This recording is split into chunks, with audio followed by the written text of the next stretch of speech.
Tonight on TV5 News. I'm Mark Despotakis. A preview of Election 99 is coming up. I'm Jeff Say. Coming up later, tomorrow's headlines now from the Clarion Call. A man on death row has received a reprieve from a magistrate. Details coming up. I'm Gemma Vivino. What weather lies ahead? Will this Halloween weekend be chilly? Will it be sunny? Coming up. Plus, 2 guys will be donning the cheerleading outfits for their team. Find out why coming up. I'm Mike Markowitz, and coming up later in sports, Jim Gray apologizes for the Pete Rose incident, plus Game 3 of the World Series. We'll recap that as Game 4 begins tonight. I'll have this and more coming up next in sports. And in the medical beat, find out why many Americans are getting fat. I'm Melanie Lombard, and tonight for the Distinctive Movie Review, I'll be talking about American Beauty and the story of us. So stay tuned. Join us next for TV5 News at 8 as we bring coverage closer to home. This is TV5 News, bringing coverage closer to home. Good evening and welcome to TV5 News. I'm Christy Herman. And I'm Dave Marsh. Joining us live from the TV5 newsroom is Mark Despotakis with tonight's top story regarding the upcoming local elections. Mark? Thanks, Dave. Well, tonight we decided we'd give you a lot of information about what's coming up for next Tuesday's general election. So if you're living in Clarion Borough and you're planning on getting out and voting, here are the places to go and vote. If you live in the 1st precinct, you're going to be voting in the basement of the county courthouse. In the 2nd precinct, you will be voting in the fire hall on Wood Street, and for those of you in the 3rd precinct, you'll be voting in the Morricoid Fine Arts Center. Now, today we also compiled a list of candidates running for next week's election. It's tonight's top story. Take a look. On Tuesday, Clarion County residents will be asked to vote for 2 county commissioners from the following candidates: David G. Seipert, Glenn L. Watson, Don R. Hartle, John S. Shropshire, Paul A. Weaver, and Vernon L. Etzel. Running for county prothonotary are Chris Baker and Mary Jane McCall. For registered recorder are Greg Mortimer and Lee A. Reimer. Running for county treasurer are Robert J. Lewis and Teresa M. Snyder. And for county district attorney are Ronald T. Elliott and Mark T. Aaron. Running for county auditor are Ralph H. Minich, William Lennon, James C. Barger, and Gregory A. Fowler. Also on the ballot will be an official question, which reads as follows: shall the elected office of county controller be established in Clarion County, Pennsylvania, to replace the 3 elected county auditors? Running for borough council in Clarion Borough are S. Brad Leonard, Earl Zerfoss, and Joanne Vavrick. And running for Clarion Borough assessor is Betty June Kinter. And the election is Tuesday. You can go out and vote all day, and then stay tuned to TV5, and we will be giving you complete election coverage. Here's the schedule for Tuesday night. We will be broadcasting Clarion Borough Council live at 7 o'clock, followed by a PA political show at 8 o'clock, and then you can see Election 99 coverage live at 9 to 11. Live in the newsroom, I'm Mark Despotakis. Back to you, Dave. Thanks, Mark.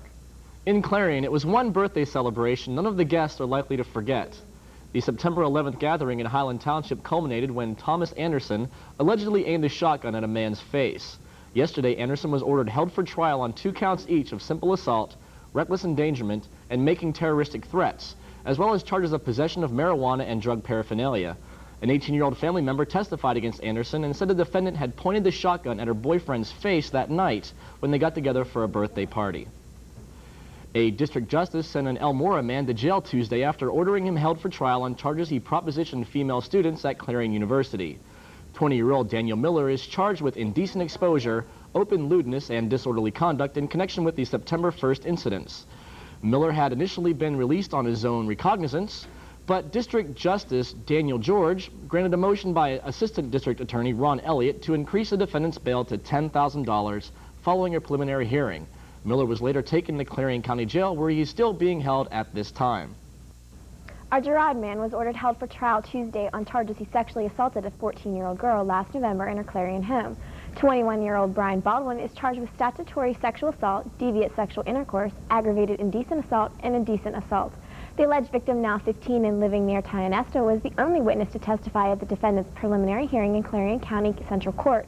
She said that the assault occurred after she went out with a group of people on November 28th to a bowling alley near Clarion. District Justice Daniel George ordered Baldwin held for trial on all of the charges following the hearing.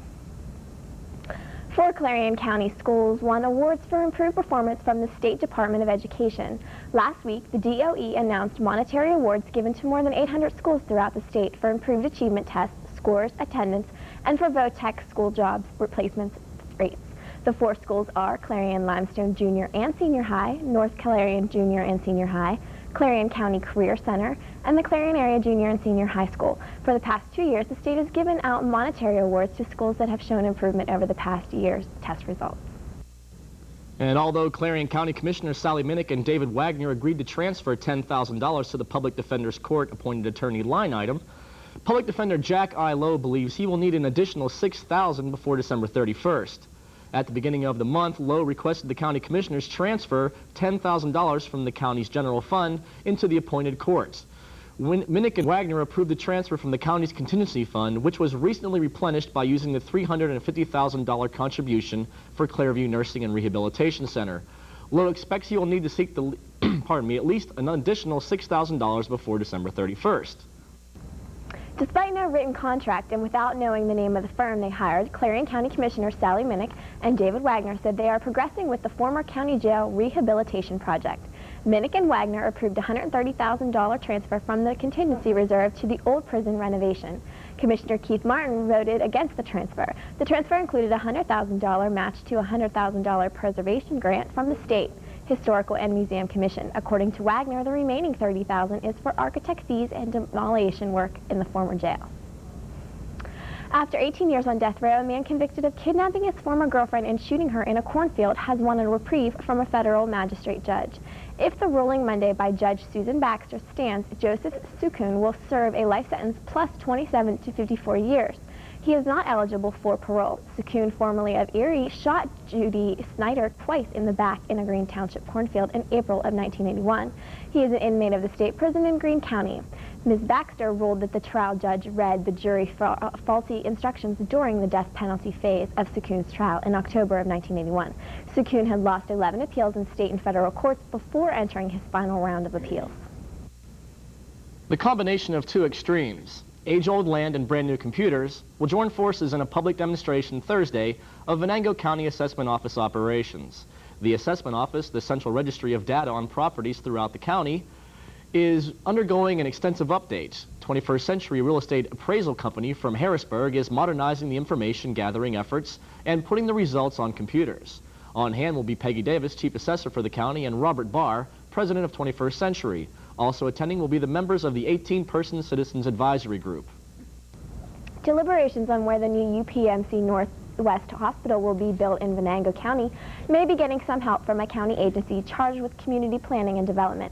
The Venango County Planning Commission is offering to help the newly merged hospital entity to find a location for a $45 million hospital, due to be built within 3 years. The new medical center will replace the Oil City and Franklin hospitals, which will either boast new tenants with a year or demolished.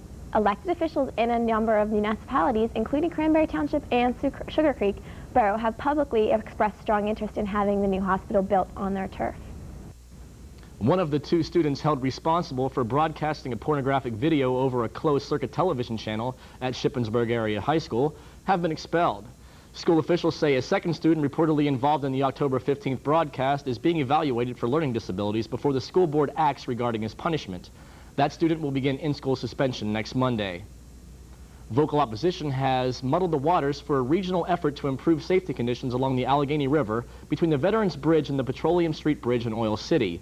Local officials are reconsidering a plan to create a safe chute through which canoeists can navigate to avoid treacherous rapids under the Veterans Bridge, now that some adventurers have raised concerns about altering what has become a challenging kayaking area. Local officials and other enthusiasts entered a meeting Tuesday in City Hall and decided to bring in a trained hydrologist to determine the best course of action for the stretch. And coming up after the break, an escaped convict is put back into jail, and a local man is accused of having ties to the KKK. Also, the Senate launches an inquiry into the recent rash of violence in Philadelphia public schools.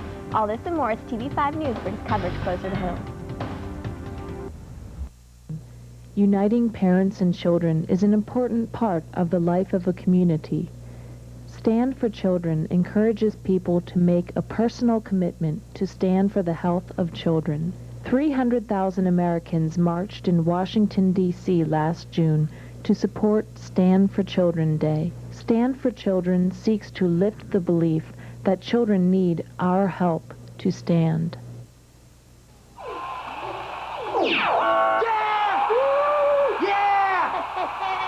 the man? It's her birthday. I'm the man. It's her birthday. Exercised lately?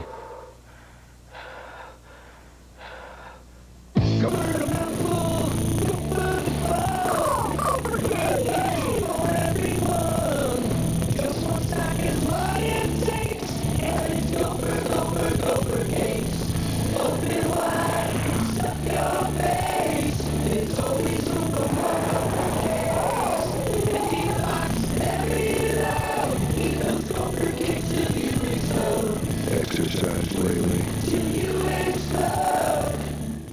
Sad, looking back now, the things you go through in life. Scary. The worst thing about being on welfare was it's what they really wanted. I had to get a better life for my girls and myself. I got off welfare. I got a good job. Makes me the happiest mother in the world. I live for my girls. We're not asking you to hire everyone on welfare, just one. This is TV5 News at 8, anchored by Christy Herman. Dave Marsh. Jen Bevavino with TV5 Weather. Don Ursich with sports. Now from the news team bringing coverage closer to home, this is TV5 News. Welcome back to TV5 News. Here are the stories you can see in tomorrow's edition of the Clarion News. The #1 tail buck in the United States is missing from his Knox residence this evening. Rodney and Diane Miller report that Goliath was removed from his stall after being sedated. That's when the kidnappers cut the fence and hauled the tail buck away. A $20,000 reward is being offered. Jail construction is causing a disruption in the 311 service in Clarion County. And now over to Christy Herman as she joins us with tomorrow's headlines from the Clarion. Thanks, Dave. Jail construction is causing a disruption in the 911 services in Clarion County. According to Joseph McQueen, the county 911 director, the disruptions is occurring as a result of the lavatory being located in the center of the hallway. In a related story, Commissioner Keith Martin raised questions concerning the way that the contract was awarded for the project. Martin believes that the Commissioner Sally Minchik and Dave Wagner violated open meeting laws. In other county news, the Clarion Borough met with ALF officials in an effort to expand the amount of roads available for travel during the next festival. Read about these stories and complete coverage of the election in tomorrow's edition of the Clarion News. A Reimersburg man who allegedly claimed he was an enforcer for the Ku Klux Klan was ordered held for trial Tuesday on a charge of defiant trespassing. Although their charges of disorderly conduct were withdrawn against Jason B. Young, a woman testified at the hearing that she told Young her stepbrother to stay away from her residence and her family 3 times. She said it had to do with the people he was associating with, the Ku Klux Klan members. One of her children is biracial. In one incident, Young pulled back his coat showing a gun. District Justice Daniel George said he believed Young went to the residence after he had been told not to. He then bound the defendant over on the charges of defiant trespass. An escapee wanted in Pennsylvania for attempting to kill a police officer has been captured in Racine County, Wisconsin. 25-year-old Terry Lee McNellis was found after being spotted in a stolen car. McNellis was on private property in Caledonia when he was ordered out of the car at gunpoint. Officers busted into McNellis' car and took him into custody. McNellis reached for a bag in the back seat, and then police recovered the bag that contained the gun that McNellis stole from the sheriff's deputy when he escaped from the deputy's van. He is now being held in the Racine County Jail. A guard in the Susquehanna County Corrections Facility in Montrose is out of a job today. Warren William Brennan will not identify just who the guard is, but verifies that the guard was dismissed yesterday after 2 inmates attempted to regain their freedom. Police recaptured inmates Anthony Breinizer of Scranton and Lawrence Upright of New Milford after they fled past a guard and ran through 3 unlocked jail doors. The warden had warned prison personnel 9 days earlier that Breinizer and Upright were escape risks because they had received bad news about their case. Breinizer is in Brighthampton, New York, awaiting extradition to Pennsylvania. Upright was captured in Susquehanna County. He is being arraigned on escape charges. Both of their wives also face charges in the escape. Police in Philadelphia are investigating the death of a reputed mobster. 61-year-old Ron Turchi was found in the trunk of his wife's car last night. Authorities found the decomposing body with his hands tied behind his back, 2 gunshot wounds to his head, and a clear plastic bag covering his face. Police are still investigating the situation. The State House of Representatives is calling for investigation into the recent violence in Philadelphia schools. Lawmakers unanimously approved the resolution yesterday. The State House of Representatives did this without realizing that a shooting at a city school earlier would end in fatality. 16-year-old Donald McNeil died last evening at the Einstein Medical Center after being shot in the abdomen. McNeil was in front of Martin Luther King High School in Philadelphia when the shooting took place. Police say that 2 suspects have been arrested and are expected to be charged.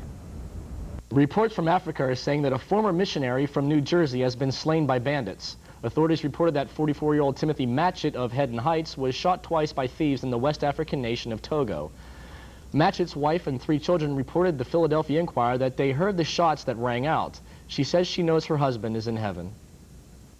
A Clarion man is facing charges that he ran a prostitution ring that used underage girls. Attorney General Mike Fisher says extradition charges are underway to bring Albert Caprinit back from Mexico, where he fled after investigations began. Caprinit's operation was disguised as an escort service. A presentment issued by the grand jury says that 3 juveniles were involved. 4 people were arraigned yesterday in front of District Justice Carmen Mafia of West Piston. They were identified as Caprinit's girlfriend and 3 employees. They are now in jail at the Lorenza County Prison on $100,000 bail, pending preliminary hearings next week. Coming up after the break, will students be returning to blackened out schools after the holiday break? And further investigations into the plane crash of Payne Stewart. Also, we will have tonight's Health Beat, and Jen Bevavino joins us from the TV5 Weather Center with your local forecast. All this and more as TV5 News brings coverage closer to home. Introducing new frequent phone hours. Use the phone just 8 hours a week and get this free phone cradle. Use it 12 hours and get a speakerphone. Use it 15 hours and get this cool headset. Or stay on the phone 20 hours a week and get a pasty complexion, flabby body, and a great new nickname at school. Exercised lately?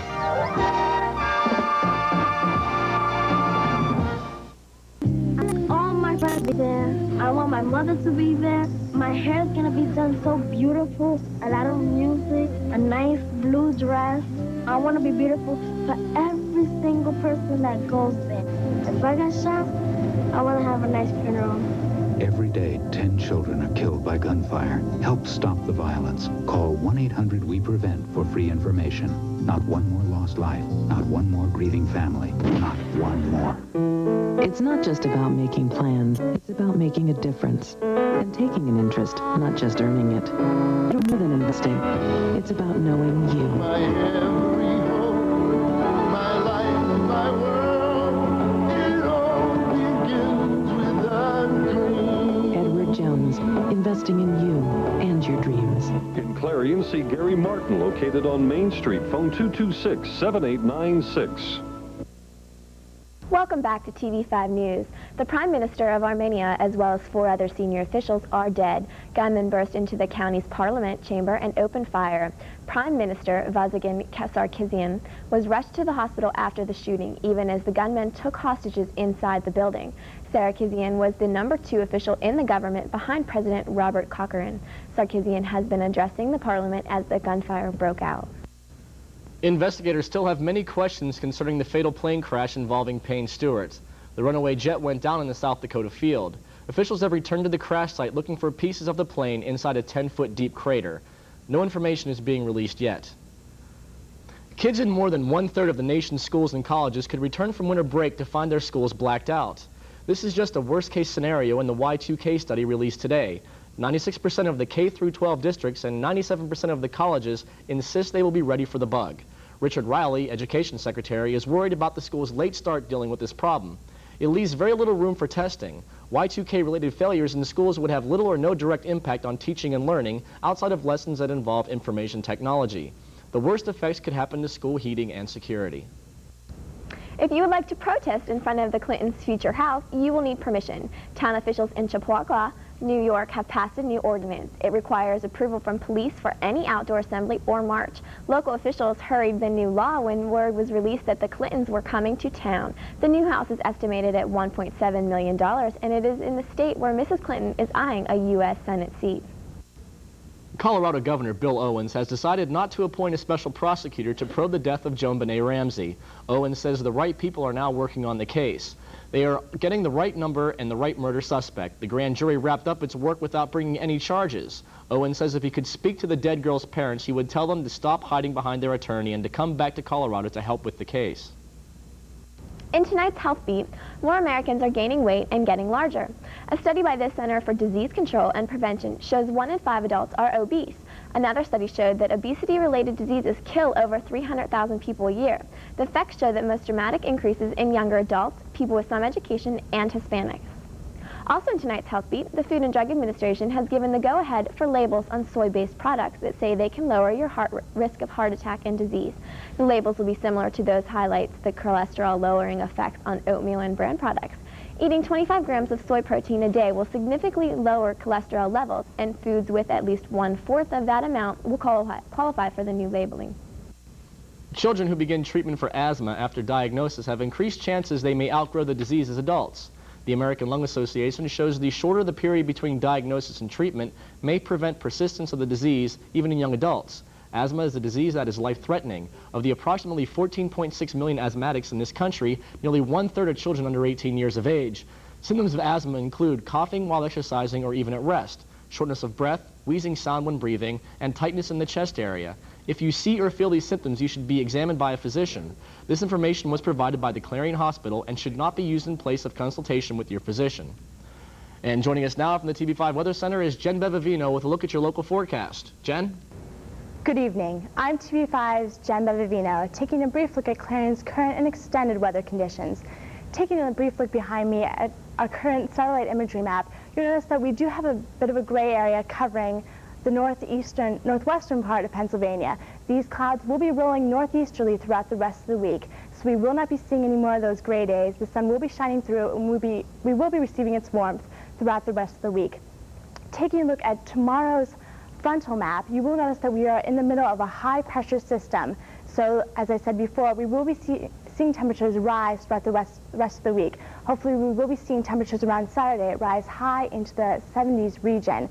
So, according to my sources, we are in the middle of a brief Indian summer. So hopefully, this will continue on. Taking a look at today's highs map, you will notice that we were high into the middle 50s region. Once again, temperatures will continue to rise.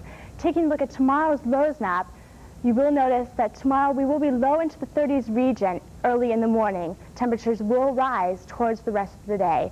Taking a look at our precipitation map, you will notice that we are free of precipitation at the moment, and according to my sources, once again, we will not be seeing any of its effects throughout the rest of the week. Taking a look at our 5-day planner now, you will notice for Thursday, it will be partly sunny with a high of 62, a low of 29. For Friday, partly sunny once again with a high of 69, a low of 42.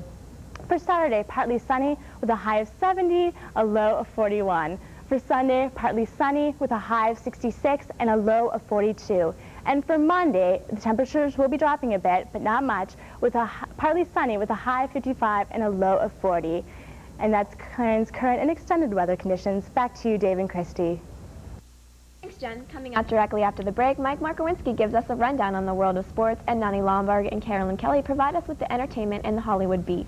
Plus, 2 not-so-ordinary cheerleaders break with tradition. All this and more as TV5 News brings coverage closer to home. Standing out from the crowd is easy when you stop in at Fashion Bug, located in the Clarion Mall. Whether you're looking for junior trendy, girls, or fashion for women, they have it all with many different styles. With our newly expanded shoe and accessory department, you're surely to find that special touch to enhance that new outfit. And if you have a fashion question, our experts are here to help. That's Fashion Bug, located in the Clarion Mall, just off Exit 9 of Interstate 80. Open Monday through Saturday, 10 a.m. till 9 p.m. Sunday from noon till 5. Where have all the children gone? Long time passing. Every day, 10 children are killed by gunfire. You can help stop the violence. Call 1-800-WE-PREVENT. Not one more lost life. Not one more grieving family. Not one more. Gone to graveyards one by one. Oh, when will we ever learn? News travels fast. That's why you need the speed and accuracy of a news team that brings coverage closer to home. Every Tuesday and Wednesday night, join TV5 News for Clarion's only live local newscast on television at 8. Tune in for the latest in regional, state, and national news. Plus, with our newspaper exchange partner, the Clarion News, teaming up to bring coverage closer to home every Tuesday and Wednesday at 8 p.m.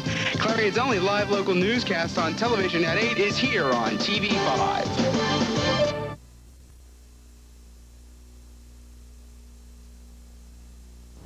Welcome back to TV5 News. I'm Mike Markowinski, here again with the sports in 2 minutes. The World Series is in full swing, but it doesn't look good for the Braves, who lost again last night 6-5, making the series 3-0 in favor of the Yankees. A homer by Chad Curtis in the bottom of the 10th was the game winner. The Braves led by 4 at one point, but Chuck Knobloch hit a homer in the bottom of the 8th to tie the score at 5. Tonight is Game 4 for the Braves, and John Smoltz tries to keep their postseason hope alive against Roger Clemens. In other baseball-related news, NBC field reporter Jim Gray publicly apologized for taking the joy out of Pete Rose's return to the game. Rose, who had been banned from baseball for life, was named to the MasterCard All-Century team as an outfielder. After the ceremony, Gray congratulated Rose and then proceeded to badger Rose and asked if he would like to admit anything. Gray said, quote, "I want to say to baseball fans everywhere, I am sorry about this." It seems as though Mike Tyson can't stay out of sports news. Luther Mack will give Tyson a fine after the first-round hit after the bell knocked down Orland Morris, injuring his knee and making him unable to continue the fight.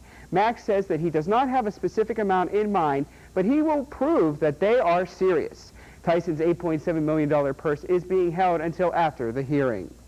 This week, the first Football College Bowl Championship Series rankings were released, and Florida State was number 1, Penn State was number 2, Virginia Tech was 3, Tennessee State was at 4, and Kansas State closed out the top 5. That's it for this week. Now back to the news desk and Christy. Thanks, Mike. A couple of Minnesota cheerleaders won't be wearing those short skirts. Dan Opdahl and Nathan Wilder have decided to go against the grain and become cheerleaders. The two guys are the cheering squad for the girls volleyball team at Allen Conjure High School. Wilder says cheering is a lot harder than it looks. Opdahl says cheering can be humiliating. They cannot do the acrobatics or the complicated moves. They said it's just hard enough getting the clapping and the rhythm right. And joining us now is Nani Lombard with this week's Entertainment Beat. Thanks. First, I'm going to talk about American Beauty. I think that this is a really creative movie. First of all, the fact that it is marked as a comedy splash drama tells you that it's not your ordinary movie. To sum it up, this movie is about a man who is tired of his life, so he changes it and does things only people dream of, only to learn the hard way that his ultimate dreams come at a price. Some people may be disturbed by this movie. I know that I was at first. Then I realized even though this movie is very bizarre, almost anyone can relate to pieces of it, and that is why it is so disturbing to people. I thought the actors' performances were the best part of the movie. Kevin Spacey, who played Lester Burnham, and Annette Bening, who played his wife, both gave believable performances. I definitely see Oscar nominations in the future for them. I'd also like to talk about The Story of Us, starring Michelle Pfeiffer and Bruce Willis. This movie shows and proves that opposites do attract, and this attraction can last forever. The Story of Us is about a couple who has everything except love in their marriage. Raising 2 kids, managing a household, and dealing with work, this couple, who was once very much in love, have grown apart. The little things that irritate each of them about the other person have finally gotten so big that they cannot even communicate anymore. They must make a decision, call it quits, or try to recapture the love they once both shared for each other. This movie appears as if it would only appeal to married couples, but I think that anyone who is or has been in a serious relationship before will enjoy this entertaining romantic comedy. For the Distinta Movie Review, I'm Nani Lombard. Now here's Carolyn Kelly with the calendar of events. Thanks. Good evening and welcome to another exciting edition of Entertainment Beat. Let's take a look at the calendar of events for this week. Tomorrow, October 28th, is the Fall Jazz Band Tour. For details, contact the Gemmel Info Desk. On Friday, the Clarion volleyball team will be battling the Fairmont University team at 7 p.m. Saturday, October 30th, will be an entertaining night as the Phi Mu Alphas put on a recital in the auditorium beginning at 8:15 p.m. Happy Halloween to everyone on Sunday the 31st, and also don't forget daylight saving time ends and you should turn your clocks back 1 hour. A major decision series takes place in 250-252 Gemmel on the 1st, where they will be focusing on learning outside the classroom. This starts at 5:30 p.m. And yes, it's that time again. Election Day is this Tuesday, November 2nd, where you can also join in on the UAB Craft Series at 12 noon in 252 Gemmel. And finally, Wednesday the 3rd, Philip Turman is featured in Moore Hall as part of the Visiting Writers Series beginning at 7:30 p.m. That's it for this week. See you next time on Entertainment Beat. I'm Carolyn Kelly, TV5 News. Thanks, Carolyn. Jen Bavino is here with one final look at the Clarion area forecast. Jen? 4, 3, 2. Look back once again in our 5-day planner, you will notice for Thursday it will be partly sunny with a high of 62, a low of 29. For Friday, partly sunny once again with a high of 69, a low of 42. And for Saturday, partly sunny once again. Temperatures will rise high into the 70s and we will have a low of 41. And that's Clarion's current and extended weather conditions. Back to you, Dave and Christy. Thanks, Jen. That about wraps up tonight's TV5 newscast. Tune in Tuesday for TV5's coverage of the Clarion County Borough meeting and our exclusive coverage of the local elections. I'm Christy Herman. And I'm Dave Marsh. For the entire TV5 news team, have a good night and a great week.